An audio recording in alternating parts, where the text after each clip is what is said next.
Okay, alhamdulillah, wa salatu wassalamu ala rasulillah, amma ba'd. Welcome to our Saturday night halaqah. A couple of announcements before we start. First, if you're new, we have the remind tool. If you want to be reminded of the halaqah, if we're going to have one, what time, what topic, so you can subscribe, and it's the handle is at SATNI. It's hard to remember, I know, sorry. So SAT is Saturday, NI, night, I guess, NI part of night. So Satni, maybe, Satni.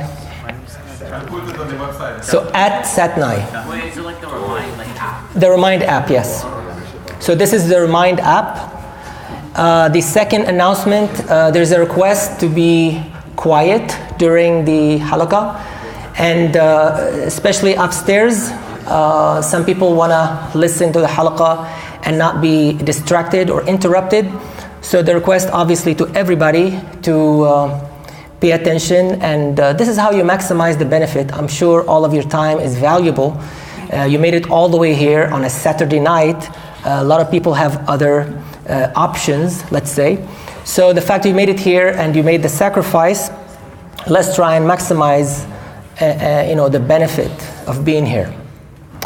Tonight I want to talk about friendship and how we choose friends, and why some people choose friends they're not good for them. I mean, many times we make bad choices and we choose friends that are not the best, and they're not good for us.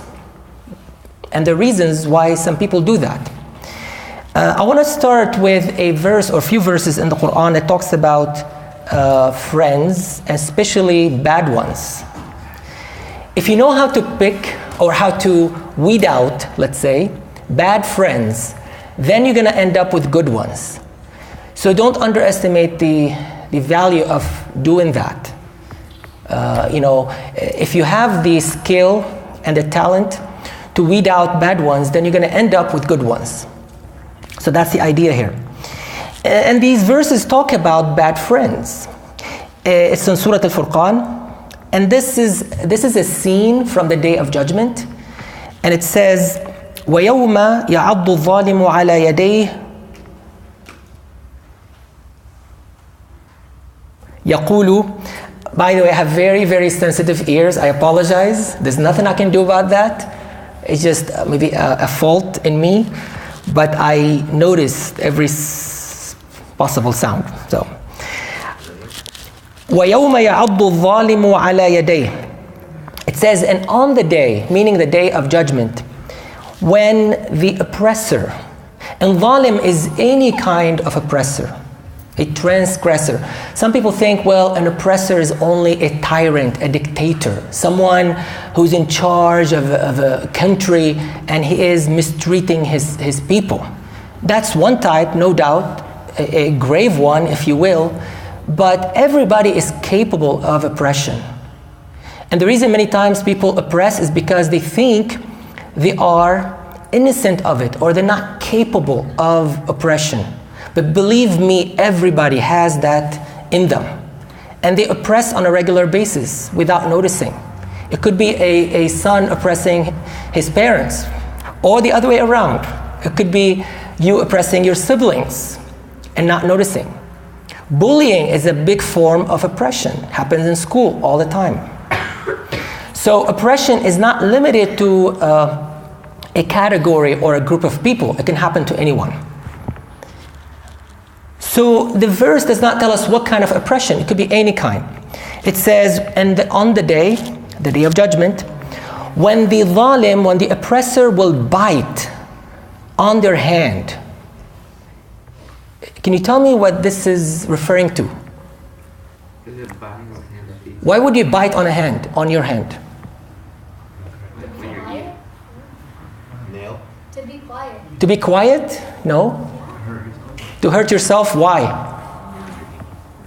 You do it, this is a sign of remorse.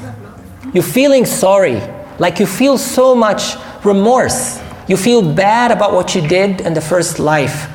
So this is a sign of remorse. You're biting on your hand, meaning it's too late. I wish I could have done it differently, and now I feel so bad about it. So that is a symbol of remorse. So it says on that day, the oppressor will be biting on their hands. And they will say, يَقُولُ يَا لَيْتَنِ اتَّخَذْتُ مَعَ الرَّسُولِ سَبِيلًا. He will say, oh I wish that I have taken a path with the Prophet, with the messenger. What does that mean? Well, usually we say we follow the Prophet, نتبع الرسول. But here it says it differently.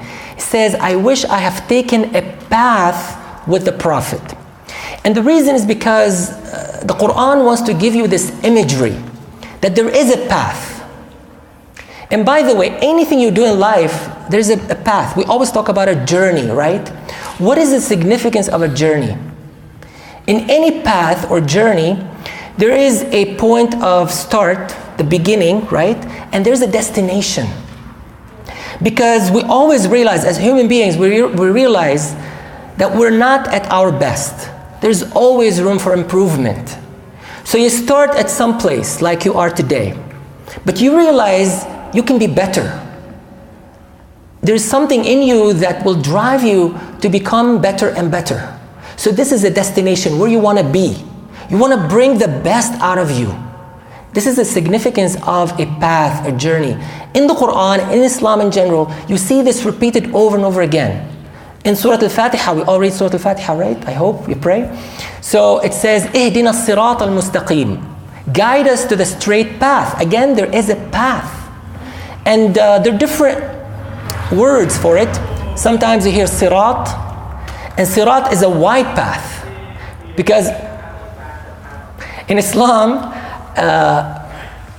there's a lot of wideness in the religion. We don't have a narrow religion. Some people think religion is very narrow. Like you have to do it this way or else you're condemned, you're doomed. This is not right. In Islam, there's a lot of room. There's a lot of room to maneuver. There's a lot of ease. There's a lot of concession. So don't narrow the religion on yourself and others. That is the meaning of sirat. Sirat is a wide path. Yet you still have to be on the path. Regardless of how wide it is, you cannot deviate. You should be on the path. And the other word is sabil. Nowadays, if you go to an Arabic country, they might call the water fountain sabil, because that's a path of water. It's called sabil. But sabil is any path, any roadway. Okay? So now it's telling us that the way of the Prophet is actually a path, and these people are wishing that they have gone on the prophetic path, on the path of the Prophet. This is their wish. The second one, they say, Ya waylata, woe to me. So when you say Ya waylata, it's like woe to me, like I have made a really bad decision. Laytani lam attakhidh fulanan khalila. I wish I have not taken such and such or so and so as a friend. And this is what I want to focus on. So this is one of the things that people say on the Day of Judgment. Imagine, they don't say, well, I wish I was in a different family. I wish I had a different father or mother. I wish my genes were different or whatever. What they say is, I wish I have chosen a different friend. I mean, it's a big source of remorse. The fact that we have taken the wrong friend. It's not an easy matter. To be sitting on the Day of Judgment, to be standing on the Day of Judgment and wishing that you had a different friend. Like how bad a choice could it be? So he's saying, Ya waylata, woe to me. Laytani, I wish. Lam attakhidh fulanan khalila, I have not taken so and so, this individual, as a friend. And let me stop here. It's not just any friend. It's a khalil. No, Khalil is a name in Arabic. You might know some people called Khalil. But what is the meaning of Khalil? Well, Khalil is actually not just any friend. It's an intimate friend, a very close friend, a friend you confide in. You trust so much, because you don't tell secrets to people you don't trust. I hope you don't. And the word Khalil comes from takhallala. And takhallala is to permeate and to penetrate.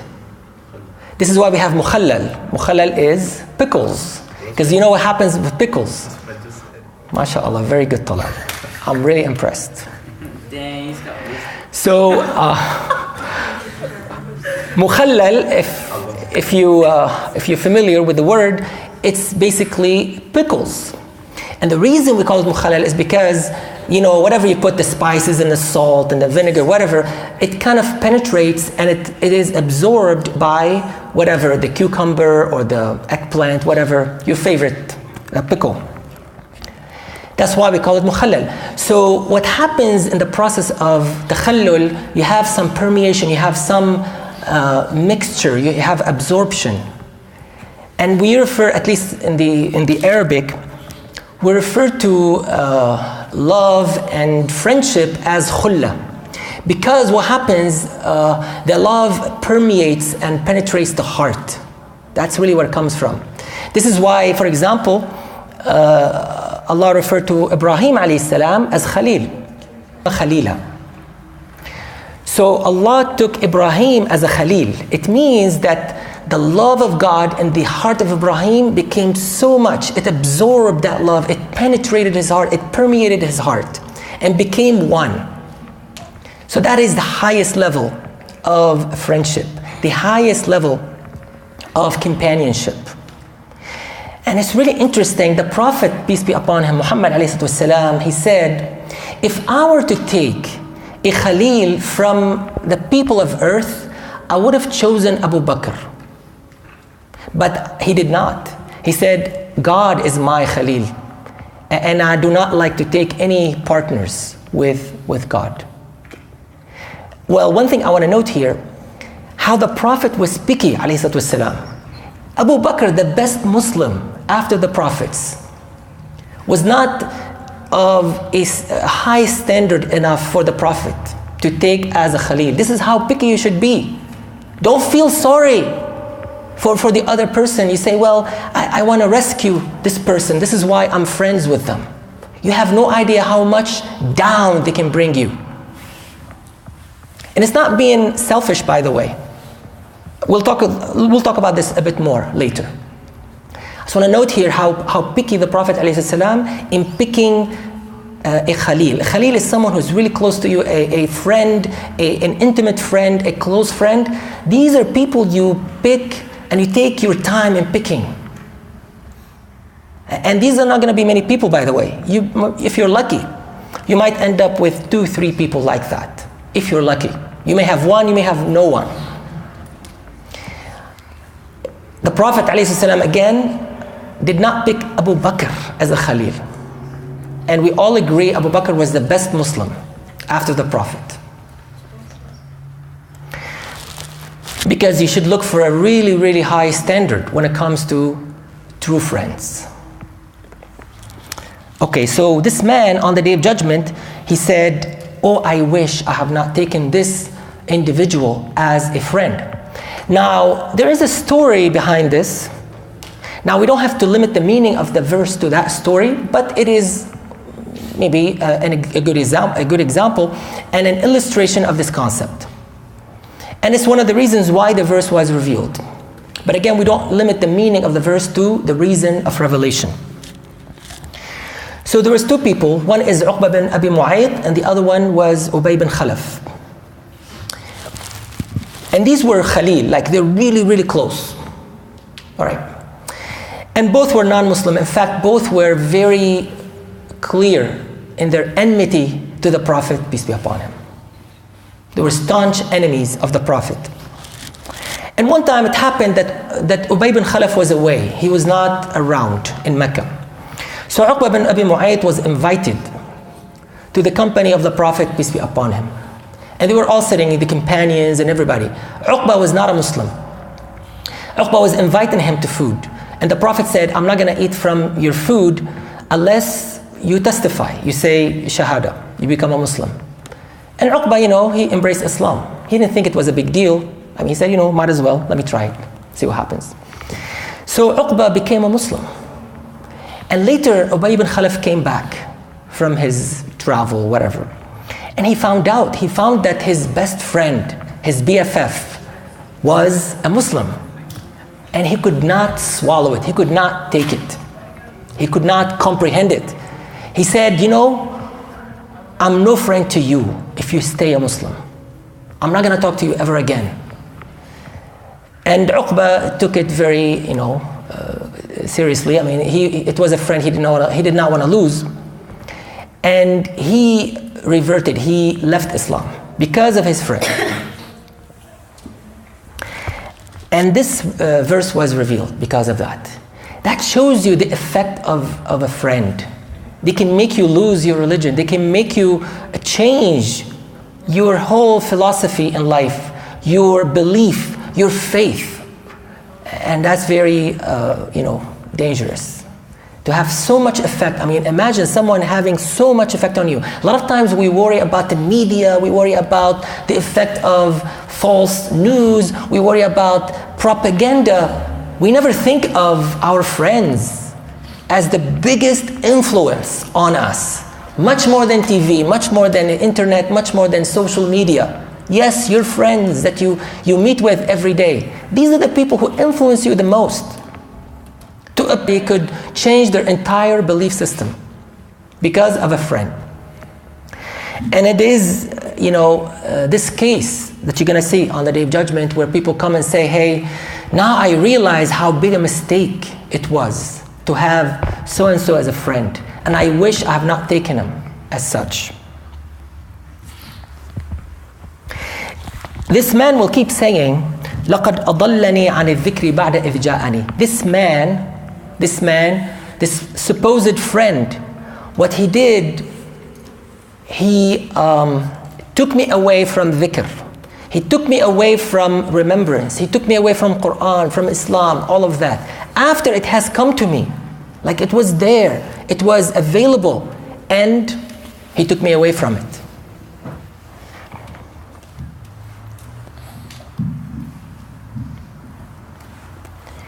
There's a word of wisdom. Some people have said it. Multiple people. I've seen multiple people say it. Of literature and philosophy, they have said that a bad friend is like a mosquito. You won't notice the bite until they're gone. So don't say, well, I don't see any problem with this friend. He has not, done me any blow yet. You don't want to wait. It'd be too late if you wait until they physically harm you or they harm you in any way, mentally, physically, psychologically, in any way, shape, or form. So don't wait until it's too late. That's something also to keep in mind. The Prophet ﷺ gave us several analogies. One nice analogy he gave us to a good friend and a friend. He said, مَثَلُ الْجَلِيسِ الصَّالِحِ. And by the way, when you talk about friends, you talk about sitting together. Al-Jalis is a companion, somebody who sits with you. Because that's what happens with friendship. You tend to sit with these people much more than anyone else. Okay? So they sit with you, they chat with you for hours. You share with them all kinds of information. Some of it is confidential. In fact, sometimes you share with them secrets that you don't even share with your own parents or your own siblings. It happens all the time. So they possess lots of critical information about you. So he said the example of a good companion is like when you go and sit with someone selling musk, sahibul misk, or someone who has musk. He said no matter what you do, you're going to get something good out of it. Either he might give you some, or you might buy it from him, or you might smell it. Regardless, you're going to get something good out of it. He said, likewise, a good companion. No matter what you do, you're going to get something good out of it. You will learn something. You might get a good habit. You might learn a good habit. You might change something bad. Usually, good friends will pull you up. They have a higher standard. So you have something to aim at, something to improve on. And it will make you a better person because of that. But then he said, on the opposite hand, the example of a bad companion is like the ironsmith. You know, he's blowing fire. So if you get close, either your clothing will get dirty, or you're going to smell, or you're going to get, dust all over your face. None of that is good. And he said the example of a bad friend is like that. It's going to get to you. This harm will get to you somehow. You're going to be influenced in a bad way, one way or another. You're gonna pick up some bad habits. If nothing, you're gonna just sit down and waste time. And this happens all the time because these people have nothing better to do. They don't want to do anything hard. They always want to take the easy route. And if nothing but sitting down and wasting time, and this is the least evil, by the way. I mean, bad friends, what they do usually, because they realize they are in a rut, they are in a ditch, they are in the abyss, and they want to pull everybody down. So if they do anything bad, they want to make sure that you also participate. If they drink, they want to make sure you drink. Because they feel guilty. They look at you as a better person, and they're not happy with that. They're not happy until and unless you do what they do, because that will justify what they do. If they smoke, they're going to offer you a cigarette, and that will make them feel better. They're not concerned about you. They don't care about you. They just want somebody to come and justify what they do. They want this excuse. They want to see somebody who would follow their suit, who would follow their example. So they're not the only one drowning. They want to pull as many people with them as possible. And so on. If they do drugs, they want to make sure you also try it. And they always come from the right side, as the Quran says. إِنَّهُمْ كَانُوا يَأْتُونَنَا عَنِ الْيَمِينِ. They come from the right side. What does that mean? They come as an advisor. They're worried about you. They want something good for you. Hey, try it. It feels good. It's a lot of fun. They never tell you it's terrible, it's going to ruin your health, you're going to be addicted. They never say that. This is actually the method of shaitan. Same way. They always come in the form of an advisor who's worried. Oh, you are so strict. You're living a miserable life. You don't know what fun is. You've never had fun in your life. Come with me. Come with us. Let's party. Let's have some fun. And before you know it, you go into a downward spiral.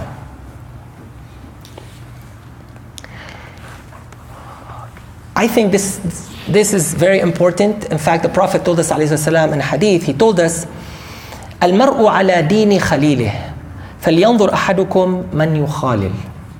Let me end with this hadith. The Prophet said, ﷺ, a man or a woman, al-mar, any human being, is upon the religion of his companion. Imagine. Do not underestimate this relationship. You are or you follow the religion of your friend. Now, religion here is in the general sense. It does not mean that if they're Hindu, you're going to be a Hindu. Because deen means also deeds. So you're going to do the deeds they do.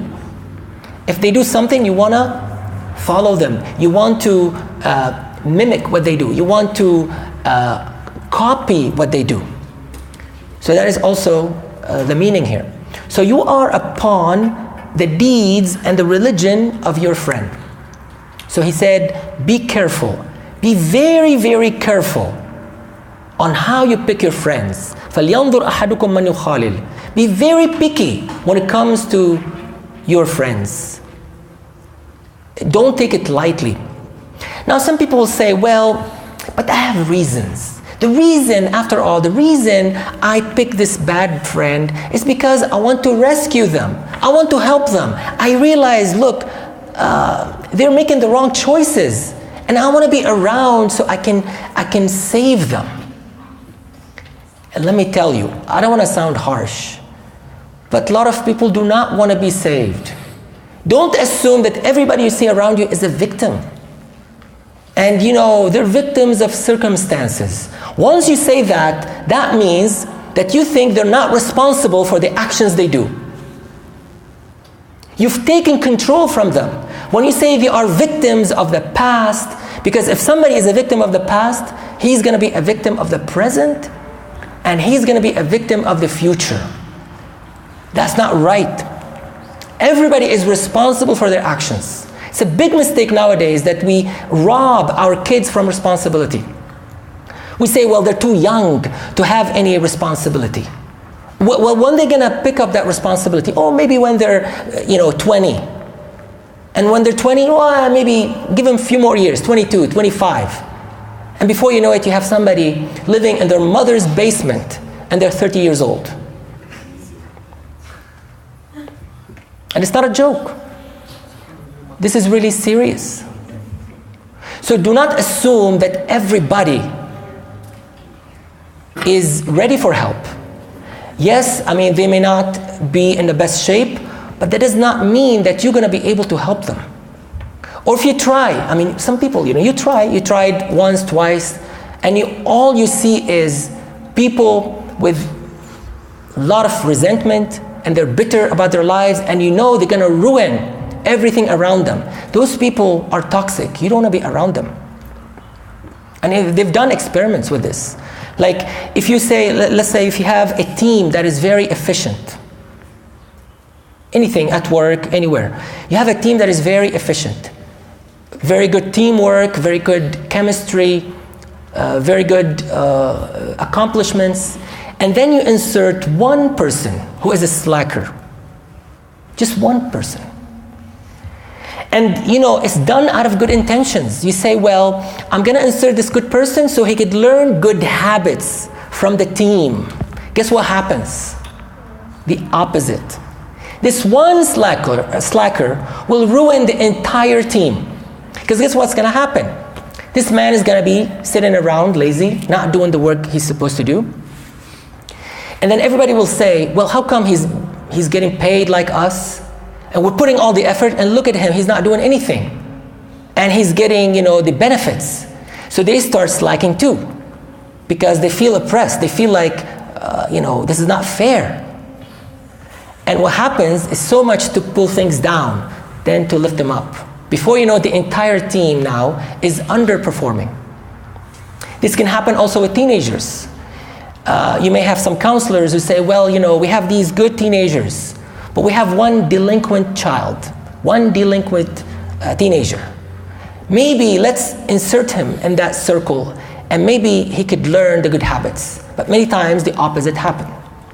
Now again, I'm not being harsh here.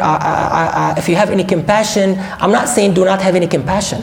I'm just saying be careful. Don't just assume that everybody who's in trouble is waiting for your help. Many people are not interested in being helped. They do not want help. They tell you in your face sometimes, I'm not interested, don't help me. I don't want your help. I'm fine where I am.